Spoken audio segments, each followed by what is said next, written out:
Good morning, students.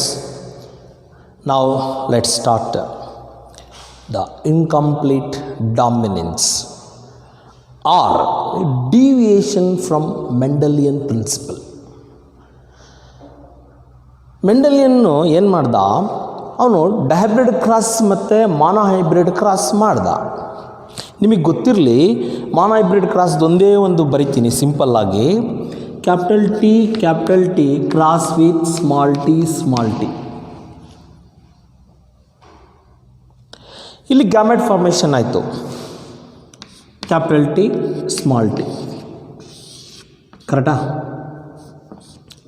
Formation ಆಯಿತು. F1 ಅಥವಾ ಫೆಲಿಯಲ್ ಜನ್ರೇಷನಲ್ಲಿ ಏನಾಯಿತು, F1 ಜನ್ರೇಷನಲ್ಲಿ ಕ್ಯಾಪಿಟಲ್ ಟಿ ಸ್ಮಾಲ್ ಟಿ ಬಂತು. ಇದೇನು, ಇದು ಯಾವ ಕ್ಯಾರೆಕ್ಟ್ರು? ಟಾಲ್. ಯಾಕೆಂದರೆ ಡಾಮಿನೆಂಟ್ ಕ್ಯಾರೆಕ್ಟರ್ ಇದೆ. ಕ್ಯಾಪಿಟಲ್ ಟಿ ಅನ್ನೋದು ಡಾಮಿನೆಂಟ್, ಇದು recessive. What is the law of dominance? The dominant gene expressed in the presence of recessive. The dominant gene expressed in the presence of recessive gene is called the law of dominance. ಹಾಗಾದರೆ F1 ಆಫ್ಸ್ಪ್ರಿಂಗ್ಸ್ ಏನಿದೆ ಅದು ಯಾವುದೋ ಒಂದು ಪೇರೆಂಟನ್ನು ಹೋಲಿಕೆ ಕೊಡ್ತದೆ. ಗಮನಿಸಿ, ಇಲ್ಲಿ tall ಇದೆ ಅಲ್ವಾ, ಈ ಟಾಲನ್ನು ಇದು ಹೋಲಿಕೆ ಕೊಡ್ತದೆ, ಹೋಲಿಕೆ ಕೊಡ್ತಾನೆ. ಇದು ಮೆಂಡಲ್ ಹೇಳಿದ್ದಂಥ ಕ್ಯಾರೆಕ್ಟ್ರು. ನಾನು ಸಿಂಪಲ್ ಒಂದು ಎಕ್ಸಾಂಪಲ್ ಕೊಟ್ಟೆ ನಿಮಗೆ. ಮೆಂಡಲ್ ಏನು ಹೇಳ್ತಾನೆ, F1 offsprings it resembles the any one of the parent. ಇದು ಮೆಂಡಲ್ ಹೇಳಿದ್ದು, ಹಂಗಾರೆ ಇದು ಲಾ ಆಫ್ ಡಾಮಿನೆನ್ಸ್ ಆಗ್ತದೆ. ಆದರೆ ಇದು ಮೆಂಡಲ್ ಏನು ಹೇಳ್ತಾನೆ ಅದರಿಂದ ಸ್ವಲ್ಪ ಡಿವಿಯೇಷನ್ನ ಪಡ್ಕೊಳ್ಳುತ್ತೆ. ಯಾವುದು? Incomplete dominance. ಇನ್ಕಂಪ್ಲೀಟ್ ಡಾಮಿನೆನ್ಸ್ ಅಂದರೆ ಏನು? ಇನ್ಕಂಪ್ಲೀಟ್ ಡಾಮಿನೆನ್ಸ್ ಅಂತಂದರೆ the dominant character fails to express in the presence of recessive character. What is law of incomplete dominance? Incomplete dominance ಅಂತಂದರೆ the dominant gene fails to expressed in the presence of recessive character ಅಥವಾ recessive gene is called incomplete dominance. What is incomplete dominance? The dominant gene fails to express in the presence of recessive gene is called incomplete dominance. ಹಾಗಾದರೆ ಇಲ್ಲಿ character ಏನಾಗಿರುತ್ತೆ? ಅಲ್ಲಿ ಏನಾಯಿತು, ಮೆಂಡಲ್ದು F1 ಹೈಬ್ರಿಡಲ್ಲಿ it resembles to any one of the parent. ಇಲ್ಲಿ ನಾವೇನು ನೋಡ್ತೀವಿ ಅಂತಂದರೆ we can see intermediate character. Incomplete ಡಾಮಿನೆನ್ಸಲ್ಲಿ ನಾವು ಇಂಟರ್ಮೀಡಿಯೇಟ್ ಕ್ಯಾರೆಕ್ಟರ್ನ ನಾವು ನೋಡ್ತೇವೆ. ಅದಕ್ಕೊಂದು ಎಕ್ಸಾಂಪಲ್ ಇದೆ. ಯಾವುದು ಅಂತಂದರೆ, ಒಂದು ಎಕ್ಸಾಂಪಲ್, ಒಂದು ಪ್ಲ್ಯಾಂಟ್ ಹೆಸರಿದೆ ಇಲ್ಲಿ, ಡಾಗ್ ಫ್ಲವರ್ ಅಥವಾ ಸ್ನ್ಯಾಪ್ ಡ್ರ್ಯಾಗನ್. ಅದರ ಸೈಂಟಿಫಿಕ್ ನೇಮ್ ಇದು ಆಂಟೆರೇನಿಯಮ್ ಮಜಾಸ್ ಅಂತ. ಇದು ಸೈಂಟಿಫಿಕ್ ನೇಮ್, ಮಜಾಸ್ ಅಂತ. Antirrhinum majus is the scientific name of snapdragon or dog flower. ಇದರಲ್ಲಿ 2 ಥರ ಗಿಡ ಇದೆ, ಇದರಲ್ಲಿ 2 ಥರ ಪ್ಲ್ಯಾಂಟ್ ಇದೆ. ಒಂದು ಪ್ಲ್ಯಾಂಟು ರೆಡ್ ಫ್ಲವರ್ ಬಿಡುತ್ತೆ, ಇನ್ನೊಂದು ಪ್ಲ್ಯಾಂಟು ವೈಟ್ ಕಲರ್ ಫ್ಲವರ್ ಬಿಡುತ್ತೆ. ಇಲ್ಲಿ 2 ಥರ ಪ್ಲ್ಯಾಂಟನ್ನು ನಾವು ಅಬ್ಸರ್ವ್ ಮಾಡಬಹುದು ಅಂತ. ಒಂದು ಥರ plant red colour plant, red flower bearing plants. Another one is white colour bearing plants, white colour flowered bearing plants. ಇವೆರಡು ಪೇರೆಂಟ್. ಇದು ಪೇರೆಂಟ್, ಇದು ಪೇರೆಂಟ್. ಇವೆರಡರ ಜೀನೋಟೈಪ್ ಏನು? ಇವೆರಡರ ಜೀನೋಟೈಪ್ ನೋಡೋಣ. ಇವೆರಡರ ಜೀನೋಟೈಪ್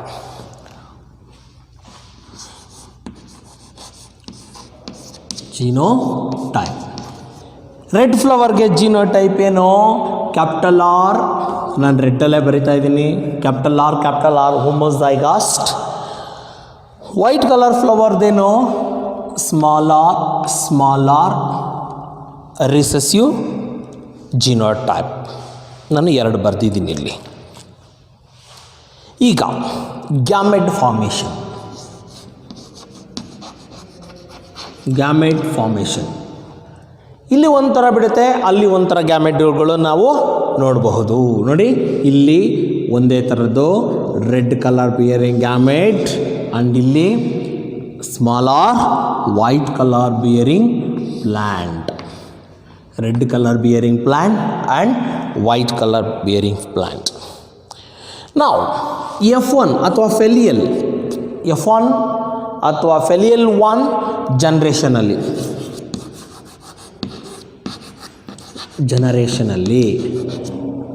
F1R ಫೆಲಿಯಲ್ ಜನರೇಷನಲ್ಲಿ ಏನಾಗುತ್ತೆ ನೋಡಿ, ಇವೆರಡೂ ಜೀನ್ಗಳು ಕೂಡ್ಕೊಂಡ್ರೆ, ಗ್ಯಾಮೆಟ್ಗಳು ಕೂಡ್ಕೊಂಡ್ರೆ ನಮಗೆ ಯಾವ ಥರ ಸಿಗುತ್ತೆ ಅಂದರೆ, ಒಂದು ಕ್ಯಾಪಿಟಲ್ ಆರ್, ಇನ್ನೊಂದು small R.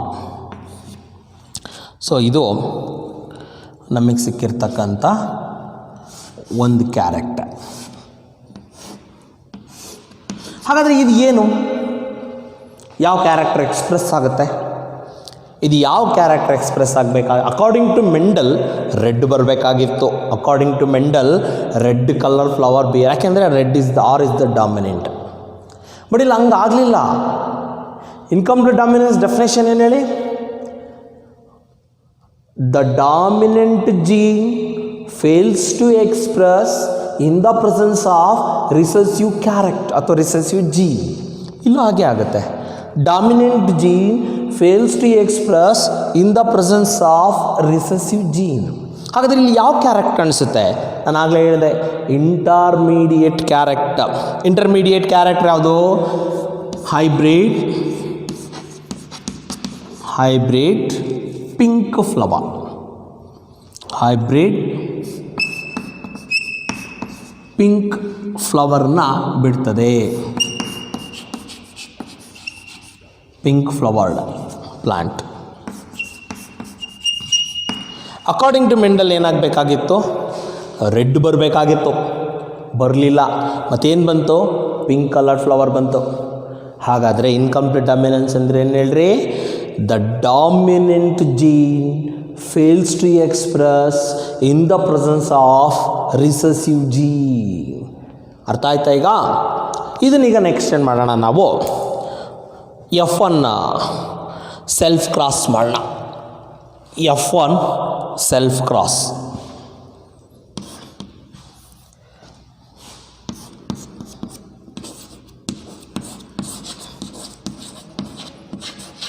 F1 self cross ಮಾಡಿದ್ರೆ ನೋಡೋಣ ಏನು ಬರುತ್ತೆ. Capital R, small R cross with capital R, small R cross ಮಾಡಿದರೆ ಏನು ಬರುತ್ತೆ ನೋಡೋಣ. ನಾವು gametes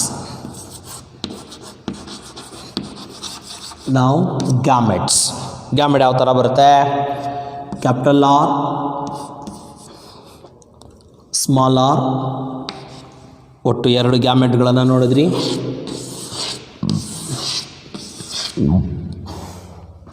capital R, small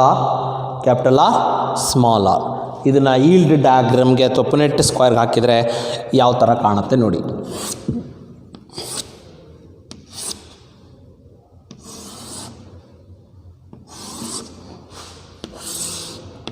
Punnett ಸ್ಕ್ವೇರ್ಗೆ ಹಾಕೋಣ.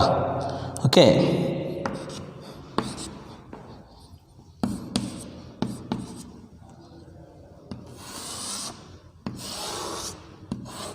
ಇಲ್ಲಿ ಮೇಲ್, ಇದು ಫೀಮೇಲ್ ಹಾಕಿದ್ದೀನಿ. ಪುನೆಟ್ ಸ್ಕ್ವೇರ್ಗೆ ಹಾಕಿದರೆ ನೋಡಿ, ಕ್ಯಾಪಿಟಲ್ ಆರ್ ನಿಮ್ಗೆ ಗೊತ್ತಿರಬೇಕು, red flower bearing plant,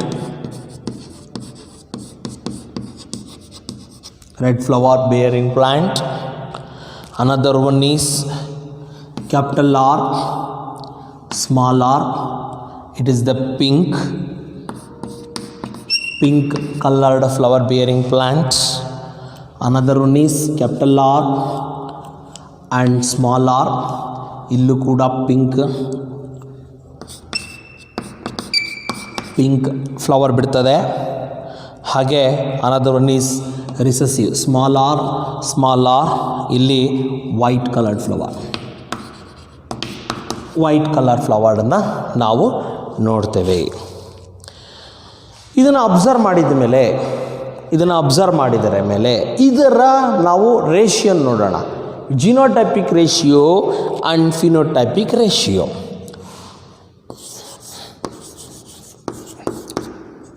genotypic ratio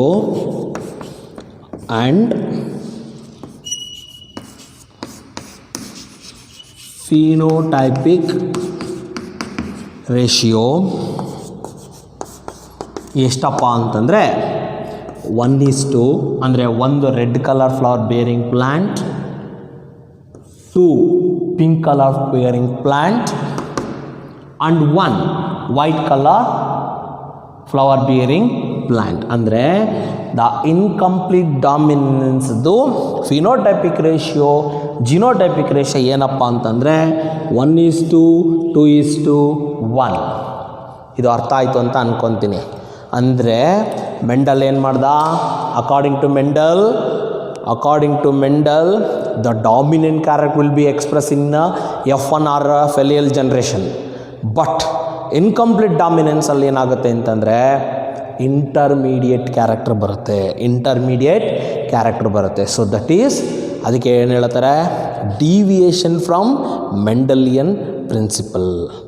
ಅರ್ಥ ಆಯ್ತಾ? ಇನ್ನೊಂದು ಸರಿ ಹೇಳ್ತೀನಿ, ಕೇಳಿಸ್ಕೊಳ್ಳಿ. ಇದು ಸ್ಟೇಟ್ಮೆಂಟ್ ಇನ್ಕಂಪ್ಲೀಟ್ ಡಾಮಿನೆನ್ಸ್ ಅಂತಂದರೆ the dominant gene fails to express in the presence of recessive gene. ಇಲ್ಲಿ ಹೇಳ್ಬಿಟ್ಟಿದ್ದೀನಿ, the dominant gene fails to express in the presence of recessive gene. ಇದನ್ನು 5 ಮಾರ್ಕ್ಸಿಗೆ ಕೇಳ್ತಾನೆ. ಇಂಪಾರ್ಟೆಂಟ್ ಕ್ವಶನ್ನು, ಈಸಿ ಕ್ವಶನ್ನು, ಸರಿಯಾಗಿ ಅರ್ಥ ಮಾಡಿಕೊಂಡು ಬರೀಬೇಕು. ಅರ್ಥ ಆಯ್ತಾ? ಓಕೆ. ನಾವು discuss about the multiple allelism and codominance. What is multiple allelism? More than 2 genes expressed more than 2 allelic form is called multiple allelism. Multiple allelism means a 2 gene or pair of gene expressed more than 2 allelic form is called multiple allelism. For example, ABO blood group in human. Multiple allelism ಅಂದರೆ 2 ಜೀನ್ಗಳು more than 2 genotypic ಎಫೆಕ್ಟನ್ನು ಕೊಟ್ಟರೆ ಅವುಗಳನ್ನು ನಾವು multiple allelism ಅಂತ ಕರಿತೇವೆ. More than 2 genotypic effect. For example ಯಾವುದು ಅಂತಂದರೆ ABO blood group in man. ಈ ABO ಬ್ಲಡ್ ಗ್ರೂಪ್ ಇನ್ ಮ್ಯಾನಲ್ಲಿ ಜೀನ್ಗಳು ಯಾವಪ್ಪ ಅಂತಂದರೆ ಜೀನ್ ಡಿಸೈಡೆಡ್ ದ, ಇಲ್ಲಿ ಬರ್ದಿದ್ದೀನಿ ಜೀನನ್ನು, IA, IB ಆ್ಯಂಡ್ I. 3 ಥರ ಜೀನನ್ನು ನಾನಲ್ಲಿ ಬರೆದಿದ್ದೀನಿ, IA, IB ಆ್ಯಂಡ್ I. ಇಲ್ಲಿ ಗಮನಿಸಿ, IA ಮತ್ತು IB and I are the genotype or gene. I means isohemoagglutinogen. Isohemoagglutinogen. I stands for isohemoagglutinogen. ಇದು ಒಂದು ಜೀನಿನ ಹೆಸರು. ಇದು ಏನಪ್ಪ ಮಾಡುತ್ತೆ ಅಂತಂದರೆ ಬ್ಲಡ್ ಗ್ರೂಪನ್ನು ಡಿಸೈಡ್ ಮಾಡುತ್ತೆ. ಐ ಏನು ಮಾಡುತ್ತೆ, ಬ್ಲಡ್ ಗ್ರೂಪನ್ನು ಡಿಸೈಡ್ ಮಾಡುತ್ತೆ ಅಂತ. ಈಗ ಇದು RBC, ಇಲ್ಲಿ ನಾನು ಬರಿತಾ ಇದ್ದೀನಿ, ಇದು RBC.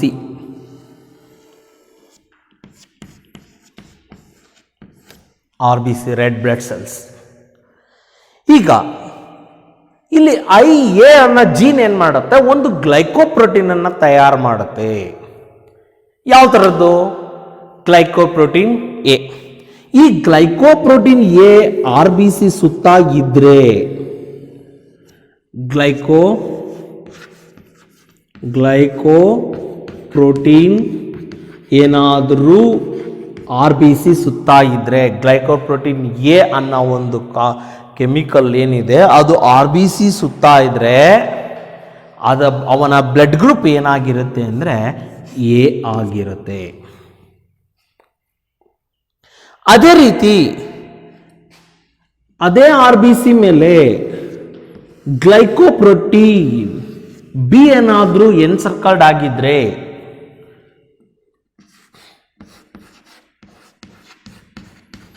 ಗ್ಲೈಕೋಪ್ರೋಟೀನ್ ಏನಾದರೂ ಎನ್ಸರ್ಕಲ್ಡ್ ಆಗಿರಿದ್ರೆ ಅವನ ಬ್ಲಡ್ ಗ್ರೂಪ್ ಬಿ ಆಗಿರುತ್ತೆ. ಅದೇ ರೀತಿ ಗ್ಲೈಕೋಪ್ರೋಟೀನ್ 2 ಇದ್ರೆ RBC ಮೇಲೆ, ಅರ್ಧ ಎ ಇದ್ದು ಅರ್ಧ ಗ್ಲೈಕೋಪ್ರೋಟೀನ್ ಬಿ ಇದ್ದು 2 ಇದ್ರೆ ಅವನ ಬ್ಲಡ್ ಗ್ರೂಪ್ AB ಆಗಿರುತ್ತೆ. ಅದೇ ಬ್ಲಡ್ ಗ್ರೂಪ್ ಅಂದರೆ ರಿಸೆಸಿವ್ ಬ್ಲಡ್ ಗ್ರೂಪ್, ಈ ಗ್ಲೈಕೋಪ್ರೋಟೀನ್ ಯಾವುದೂ ಇಲ್ಲ ಅಂದ್ಕೊಳ್ಳಿ. ಯಾವುದರಲ್ಲಿ? RBC ಮೇಲೆ ಯಾವ ಬ್ಲಡ್ ಗ್ರೂಪೂ ಇಲ್ಲ ಅಂದರೆ ಗ್ಲೈಕೋಪ್ರೋಟೀನ್ ಇಲ್ಲ ಅಂದರೆ ಅದು ಬ್ಲಡ್ ಗ್ರೂಪ್ O ಆಗಿರುತ್ತೆ. 4 ಟೈಪ್ ಬ್ಲಡ್ ಗ್ರೂಪನ್ನು ನಾವು ನೋಡ್ತೀವಿ. ಅಂದರೆ ಇರೋದು 2 ಗ್ಲೈಕೋಪ್ರೋಟೀನು, ಬ್ಲಡ್ ಗ್ರೂಪ್ ಇರೋದೇ 2, ಎ ಮತ್ತು ಬಿ. ಈಗ ಎ ಡಿಸೈಡ್ ಆಗಬೇಕು ಅಂದರೆ ಗ್ಲೈಕೋಪ್ರೋಟೀನ್ ಎ ಇರಬೇಕು RBC ಮೇಲೆ, ಬಿ ಇರಬೇಕು ಅಂದರೆ ಗ್ಲೈಕೋಪ್ರೋಟೀನ್ ಬಿ ಇರಬೇಕು RBC ಮೇಲೆ, AB ಇರಬೇಕು ಅಂತಂದರೆ ಗ್ಲೈಕೋಪ್ರೋಟೀನ್ 2 ಇರಬೇಕು RBC ಮೇಲೆ. ಯಾವುದೂ ಇಲ್ಲ ಅಂತಂದರೆ ಗ್ಲೈಕೋಪ್ರೋಟೀನ್ ಯಾವುದೂ ಇಲ್ಲ ಅಂತಂದರೆ ಅದು O ಆಗಿರುತ್ತೆ ಅಂತ ನಾನು ನಿಮ್ಗೆ ಮೊದಲೇ ಹೇಳಿದ್ದೀನಿ. ಯಾವುದಾದರೂ ಒಂದು ಕ್ಯಾರೆಕ್ಟ್ರು ಬರಬೇಕು ಅಂತಂದರೆ 2 ಜೀನು ಅವಶ್ಯಕವಾಗಿ ಬೇಕೇ ಬೇಕು ಅಂತ. 2 ಪೇರೆಂಟಿಂದ, ಮೇಲ್ ಪೇರೆಂಟ್ ಮತ್ತು ಫಿಮೇಲ್ ಪೇರೆಂಟಿಂದ ಬಂದಂಥ ಜೀನುಗಳು ಸೇರಿ 2 ಜೀನ್ಗಳು ಸೇರಿ ಒಂದು ಕ್ಯಾರೆಕ್ಟರ್ ಆಗಿರುತ್ತೆ ಅಂತ. ಅರ್ಥ ಆಯ್ತಾ? ಅದೇ ಥರ ಇಲ್ಲಿ ಬೋರ್ಡಲ್ಲಿ ನೋಡಿ, ಇಲ್ಲಿ ನಾನೊಂದು ಒಂದು ಬೋರ್ಡ್ ಹಾಕಿದ್ದೀನಿ, ಒಂದು ಕಾಲಮ್ ಹಾಕಿದ್ದೀನಿ. ಈಗ ಬ್ಲಡ್ ಗ್ರೂಪ್ ಎ. ಈಗ ಈ ಬ್ಲಡ್ ಗ್ರೂಪ್ ಎನ ಡಿಸೈಡ್ ಮಾಡೋದು ಯಾವುದು ಜೀನು? ಅಲ್ಲಿ ನೋಡ್ರಿ IA. ಈಗ IA ಆಗಿರ್ಬೋದು, ಒಂದು ತಂದೆಯಿಂದ ಬಂದಿರೋದು, IA ಆಗಿರ್ಬೋದು, ಅದು ತಾಯಿಯಿಂದ ಬಂದಿರೋದು. ಆಗ ಬ್ಲಡ್ ಗ್ರೂಪ್ ಏನಾಗಿರುತ್ತೆ? ಎ ಆಗಿರುತ್ತೆ. ಅಥವಾ ಹೆಟ್ರೋಸೈಗಸ್ ಕಂಡೀಷನ್ I ಇದ್ರೆ ಅವಾಗಲೂ ಕೂಡ ಬ್ಲಡ್ ಗ್ರೂಪ್ ಎ ಆಗಿರುತ್ತೆ. ಯಾಕೆಂದ್ರೆ ರಿಸೆಸಿವ್. ಅಕಾರ್ಡಿಂಗ್ ಟು ಮೆಂಡಲ್ ಏನು ಹೇಳ್ತಾನೆ? Dominant character will be expressed, recessive character will B suppressed.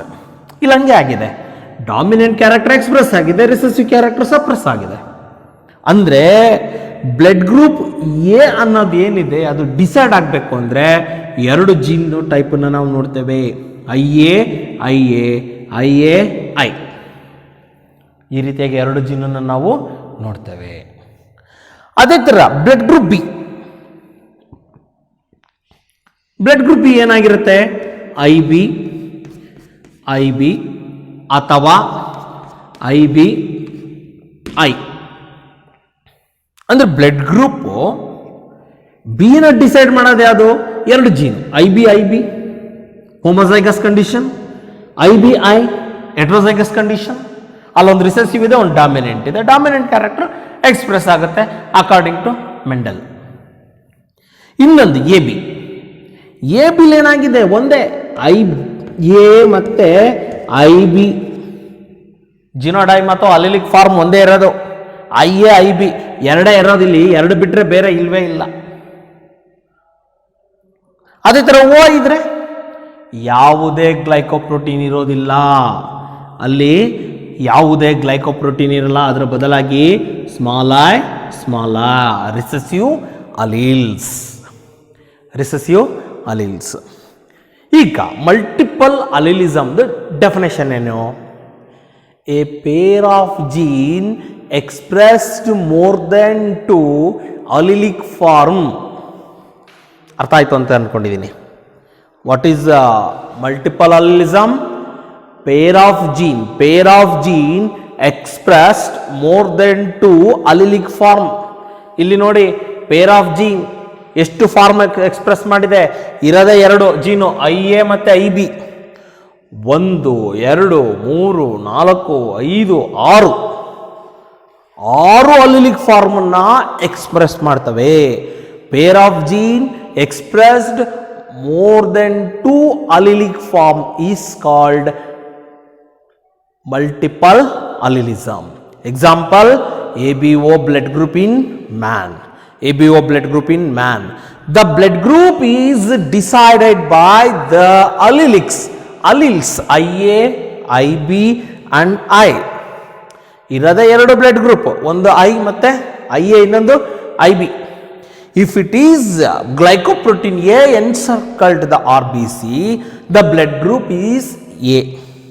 If glycoprotein B encircled the RBC, blood group B. If both the glycoprotein IA and IB, both the glycoprotein encircled the RBC, decided IA and IB, AB blood group, and there is no any glycoprotein on the RBC, it is decided O. In the table, blood group A, it is decided by the 2 allelic form IA 1, IA I 2.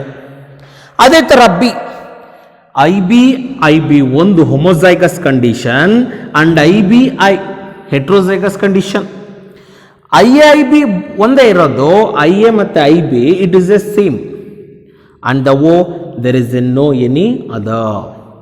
So that means multiple allelism means a pair of gene expressed more than 2 allelic form is called multiple allelism. ಇನ್ನೊಂದಿದೆ, ಅಲ್ಲಿ ಪಕ್ಕದಲ್ಲಿ ಒಂದು word ಬರ್ತಿದ್ದೀನಿ, codominance. Codominance ಅಂದರೆ 2 ಒಟ್ಟಿಗೆ character ಬರೋದು, 2 ಒಟ್ಟಿಗೆ express ಆಗೋದು. ಯಾರು ಕಮ್ಮಿ ಇಲ್ಲ ಇಲ್ಲಿ, 2 dominant character. According to Mendel ಏನು ಹೇಳ್ತಾನೆ? Which is the dominant character that will be expressed in the filial generation. ಅದು ಮೆಂಡಲ್ ಹೇಳಿರೋದು. ಓಕೆ, ಮೆಂಡಲ್ ಏನು ಹೇಳ್ತಾನೆ? ಯಾವುದು ಡಾಮಿನೆಂಟ್ ಕ್ಯಾರೆಕ್ಟರ್ ಇದೆ, ಐಯಲ್ಲಿ ಯಾವುದು ಡಾಮಿನೆಂಟ್ ಇದೆ ಅದು ಮಾತ್ರ ಎಕ್ಸ್ಪ್ರೆಸ್ ಆಗುತ್ತೆ ಅಂತ ಹೇಳ್ತಾನೆ. ಯಾರು? ಮೆಂಡಲ್ ಅಲ್ವಾ? ಅದೇ ಇನ್ಕಂಪ್ಲೀಟ್ ಡಾಮಿನೆನ್ಸ್ ಏನು ಹೇಳುತ್ತೆ? ಇನ್ಕಂಪ್ಲೀಟ್ ಡಾಮಿನೆನ್ಸ್ ಇಂದ example capital R small r ಬರೀತೀರಾ. ಇಲ್ಲಿ dominant character incompletely expressed in the presence of recessive. ಇಲ್ಲಿ ಇನ್ಕಂಪ್ಲೀಟ್ ಡಾಮಿನೆನ್ಸ್ ಇದು. ಕೋಡಾಮಿನೆನ್ಸ್ ಅಂದ್ರೇನು? 2 ಒಟ್ಟಿಗೆ ಎಕ್ಸ್ಪ್ರೆಸ್ ಆಗೋದು. For example IA IB AB blood group. AB blood group ಏನಾಗುತ್ತೆ ಅಂತಂದ್ರೆ both the alleles expressed equally. Both the allele expressed equally is called codominance. What is codominance? Both the gene expressed equally. Both the genes expressed equally is called codominance. For example, AB blood group. AB blood group. What is example? ಇನ್ನೊಂದ್ಸರಿ ನೆನ್ಪಿಟ್ಕೊಳ್ಳಿ. AB blood group. What is codominance? Both the gene expressed equally. What is codominance? Both the gene expressed equally is called codominance. Example, AB blood group. Okay, ಅರ್ಥ ಆಯಿತು ಅಂತ ಅಂದ್ಕೊಳ್ತೀನಿ. Concentrate ಮಾಡಿ, ಇದ್ರ ಬಗ್ಗೆ ಚೆನ್ನಾಗಿ ಓದ್ಕೊಳ್ಳಿ, ಒಳ್ಳೆಯ ಮಾರ್ಕ್ಸ್ ಬರ್ತವೆ. ವಾಟ್ ಈಸ್ ಮಲ್ಟಿಪಲ್ ಅಲಿಸಮ್ ಅನ್ನೋದನ್ನು ತಿಳ್ಕೊಳ್ಳಿ. ಹೇಳ್ಬೇಕಾ? ಇನ್ನೊಂದ್ಸರಿ ಹೇಳ್ತೀನಿ, ಕೇಳಿಸ್ಕೊಳ್ಳಿ. ಮಲ್ಟಿಪಲ್ ಅಲಿಸಮ್ ಅಂದರೆ pair of gene expressed more than 2 allelic form, that is called multiple allelism. For example, ABO blood group in man. ABO blood ಗ್ರೂಪಲ್ಲಿ ನಮಗೆ ಜೀನೋಟೈಪ್ ಜೀನ್ಸ್ ಯಾವುದು ಅಂತಂದರೆ IA, IB and A blood group A decide ಆಗಬೇಕು ಅಂತಂದರೆ IA ಆಗುತ್ತೆ. B ಚಾರ್ಟಲ್ಲಿ ಯಾವ್ದು it is ಇದೆಯಾ ಆ ಥರ ಅಲ್ಲಿ ನಾವು ನೋಡ್ಕೊಳ್ಬಹುದು ಅಂತ. ಚಾರ್ಟಲ್ಲಿ ನಮಗೆ ಯಾವ ಥರ ಬಂದಿದೆಯೋ ಅದನ್ನು ನಾವಲ್ಲಿ ನೋಡ್ಕೊಳ್ಬಹುದು ಅಂತಂದ್ಬಿಟ್ಟು. ಕೋಡಾಮಿನೆನ್ಸ್ ಅಂತಂದರೆ ಎರಡೂ ಜೀನುಗಳು ಈಕ್ವಲ್ ಆಗಿ ಎಕ್ಸ್ಪ್ರೆಸ್ ಆಗ್ತವೆ. Example IA, IB. ನೋಡ್ರಿ, ಡಾಮಿನೆನ್ಸ್ ಅಂದರೆ ಇಲ್ಲಿ 3 ವರ್ಡನ್ನು ನೆನ್ಪಿಟ್ಕೊಳ್ಬೇಕು ನೀವು. ಡಾಮಿನೆನ್ಸ್ ಅಂದರೆ the dominant gene expressed in the presence of recessive. ಅರ್ಥ ಆಯ್ತಾ? ಒಂದು. ಎರಡನೇದು incomplete dominance. The dominant gene fails to express in the presence of recessive. ಇದು ಇನ್ಕಂಪ್ಲೀಟ್ ಡಾಮಿನೆನ್ಸ್. ಕೋಡಾಮಿನೆನ್ಸ್ ಅಂತಂದರೆ both the gene expressed equally.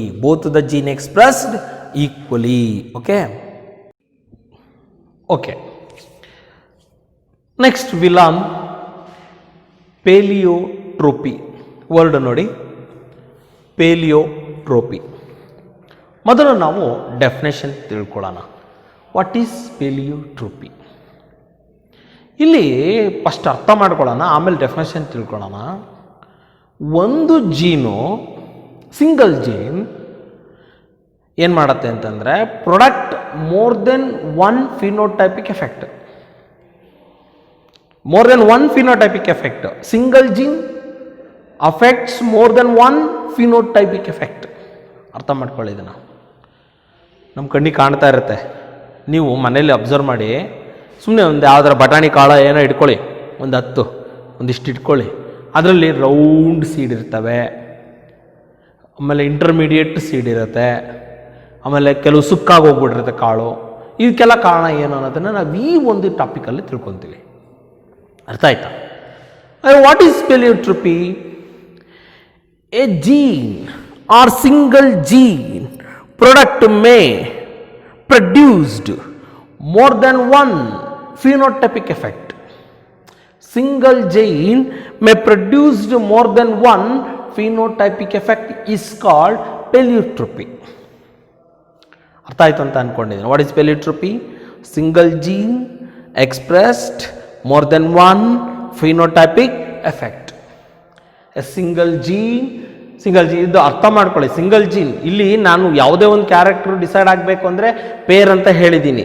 ಈ ಪೇರಲ್ಲಿ ಒಂದು gene ಏನಿದೆ, ಈ ಒಂದು ಸಿಂಗಲ್ ಜೀನ್ ಏನಿದೆ, ಆ gene more than one phenotypic ಎಫೆಕ್ಟನ್ನು ಕೊಡ್ತದೆ ಅನ್ನೋದನ್ನು ಈ definition. What is pleiotropy? Single gene expressed more than one phenotypic effect. ಅದಕ್ಕೊಂದು ಎಕ್ಸಾಂಪಲ್ ಕೊಡ್ತಾನೆ. Starch synthesize and size of starch grain and shape of the seed are controlled by a single gene. Starch synthesis ಮಾಡೋದು ಮತ್ತೆ shape of the ಸೈಜನ್ನು ಕಂಡುಹಿಡಿಯೋದು, shape of the ಸೀಡ್ನ ಸೈಜನ್ನು control ಮಾಡೋದು single gene. ಇದನ್ನು ಅವನು ಎಕ್ಸಾಂಪಲ್ ಕೊಡ್ತಾನೆ. ಇಲ್ಲಿ ನೋಡಿ, ಇನ್ನೊಂದ್ಸರಿ ಹೇಳ್ತೀನಿ. Starch synthesize and size of the starch grain and it shape of the seed and it is controlled by one gene. ಇನ್ನು ಒಂದು ಎಕ್ಸಾಂಪಲ್ ಕೊಡ್ತೀನಿ. ನೀವು ಆಲ್ರೆಡಿ ಇನ್ಕಂಪ್ಲೀಟ್ ಡಾಮಿನೆನ್ಸ್ ಕಲ್ತ್ಕೊಂಡಿದ್ದೀರಾ.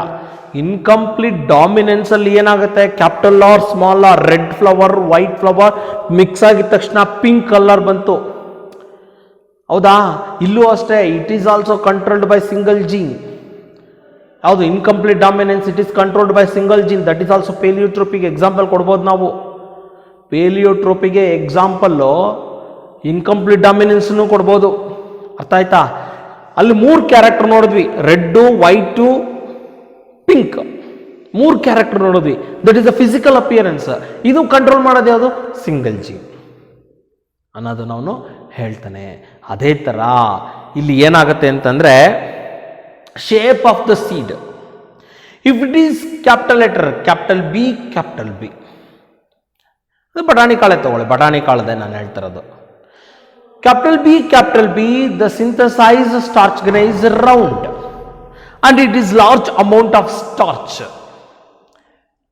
ಅಂದ್ರೆ capital B, same type of gene, homozygous condition, single gene, it is produced large amount of starch grain, it produced large amount of starch grain. ಇನ್ನೊಂದು ಬನ್ನಿ, heterozygous condition. Capital B small b, capital B small b ಇತ್ತು ಅಂದ್ಕೊಳ್ಳಿ, capital B small B.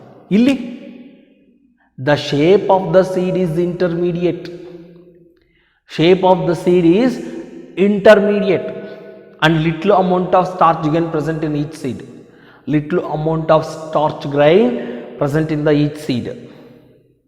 ಅಲ್ಲಿಗೆ ನೋಡ್ರಿ, ಮೊದಲನೇದು single gene ಇತ್ತು, round colour ಬಂತು. ಅದೇ ಜೀನ್ ಇನ್ನೊಂದು ಕಡೆ ಇದ್ದಾಗ ಇಂಟರ್ಮೀಡಿಯೇಟ್ ಕಲರ್ ಬಂತು, ಇಂಟರ್ಮೀಡಿಯೇಟ್ ಆಯಿತು. ಹೌದಾ?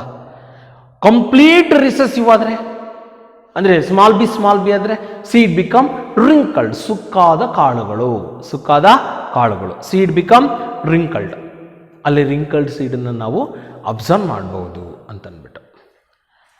ಹಾಗಾದರೆ what is pleiotropy? A single gene expressed more than one phenotypic effect. ಅದೇ ಥರ ಒಂದು ಜೀನ್ ಏನು ಮಾಡುತ್ತೆ, ಸಿಂಗಲ್ ಜೀನ್ ಏನು ಮಾಡುತ್ತೆ, ಇಲ್ಲಿ ಗಮನಿಸಿ, ಬೋರ್ಡ್ ಮೇಲೆ ಬರೆದಿದ್ದೀನಿ. Capital B, it is a homozygous condition. Capital B, it is homozygous condition. Seed become round and round seeds and large starch grain. ಅಂದರೆ ಸೀಡಲ್ಲಿ ಏನಿದೆ, ಲಾರ್ಜ್ ಸ್ಟಾರ್ಚ್ ಗ್ರೈನ್ ಇದೆ. ಅದೇ ಥರ ಕ್ಯಾಪಿಟಲ್ ಬಿ ಸ್ಮಾಲ್ ಬಿ ನೋಡಿ, seed become intermediate size, ಅಂದರೆ round seeds and intermediate sized starch grain. Intermediate seed round ಆಗಿದ್ರು, starch grain ಏನಾಗುತ್ತೆ, intermediate ಆಗಿದೆ ಅಂತ. ಅದೇ ಥರ small B seed become wrinkled and small sized starch grain ಈ ಥರ ನಾವು ಬೇಕಾದಷ್ಟು ಎಕ್ಸಾಂಪಲ್ಸನ್ನು ಕೊಡಬಹುದು. ಒಂದು ಪೆಲಿಯೋಟ್ರೋಪಿಗೆ ಇನ್ಕಂಪ್ಲೀಟ್ ಡಾಮಿನೆನ್ಸಲ್ಲಿ ನಾವು ಅದೇ ಸ್ನ್ಯಾಪ್ ಡ್ರ್ಯಾಗನ್ ಎಕ್ಸಾಂಪಲ್ ಕೊಟ್ವಿ, ಅದನ್ನು ಇದಕ್ಕೆ ಕೊಡ್ಬೋದು. ಓಕೆ, ಈಗ ಸ್ಟಾರ್ಚ್ ಗ್ರೈನ್ ಅಂದರೆ ಗ್ರೈನ್ಸಿಂದು ಕೊಡ್ಬೋದು. ಇನ್ನೊಂದು ಬರ್ತದೆ, ಯಾವುದು ಅಂತಂದರೆ ಹಿಮೋಫಿಲಿಯಾ. ಇವೆಲ್ಲವೂ ನಾವಿಲ್ಲಿ ಬ್ಲೀಡರ್ಸ್ ಡಿಸೀಸ್, ಇವೆಲ್ಲವೂ ನಾವಿಲ್ಲಿ ಎಕ್ಸಾಂಪಲ್ಸ್ ಆಗಿ ಕೊಡಬಹುದು ಅಂತ ಅಂದ್ಬಿಟ್ಟು ನೋಡ್ತೀವಿ. ಓಕೆ.